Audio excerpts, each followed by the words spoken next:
அதிமுக இருக்கின்ற தலைவர்கள் எல்லாம் ஒரே ஒரு விஷயத்தில் மட்டும்தான் உறுதியா இருக்கிறார்கள். அவர்கள் அனைவரும் பாஜகவினுடைய விசுவாசிகள், பாஜகவினுடைய போற்றக்கூடியவர்கள், பாஜகவை சப்போர்ட் பண்றக்கூடியவர்கள். யாரு? டிடிவி தினகரன், அமமுகவினுடைய டிடிவி தினகரன். அதுல என்ன குறியா இருக்காரு? 2024ல மோடி சப்போர்ட் வேணும் என்று கேட்கவில்லை. அப்ப கூட நாங்க போய் சப்போர்ட் பண்ணோம். மோடி இந்தியாவுக்கு நல்லது என்று நான் நினைத்தோம் அப்படின்னு சொல்லிட்டு மோடி மோடி மோடி மோடி புராணம் பாடிக்கொண்டிருக்கிறார். இல்லைன்னா ஜெயிலுக்கு போயிருவாரு. ரெண்டாவது செங்கோட்டையன். செங்கோட்டையன் என்ன சொல்றாரு? எங்க பிரச்சனை எல்லாம் அங்கதான் போய் பேசினேன்னு சொன்னாரு. அவரும் தெளிவா இருக்கிறாரு பாஜக சப்போர்ட்ல.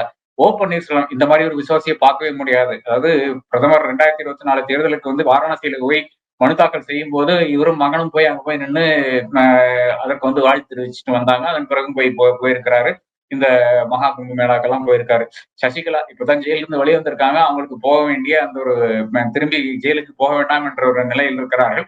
அவர்களும் ஃபுல் சப்போர்ட்டா இருக்கிறாரு பாஜகவுக்கு, அமித்ஷாவுக்கு, பிரதமருக்கு என்ன கேட்டாலும் செய்யற நிலையில் இருக்காங்க. எடப்பாடி பழனிசாமி மிக தெளிவாக சொல்லிட்டார். யாரு? பாஜக தான் எங்க ஆட்சியை காப்பாத்துச்சுன்னு. அதாவது பாஜக காப்பாற்றவில்லை. டிடிவி தினகரன் சொல்லியிருக்காரு தெளிவாக.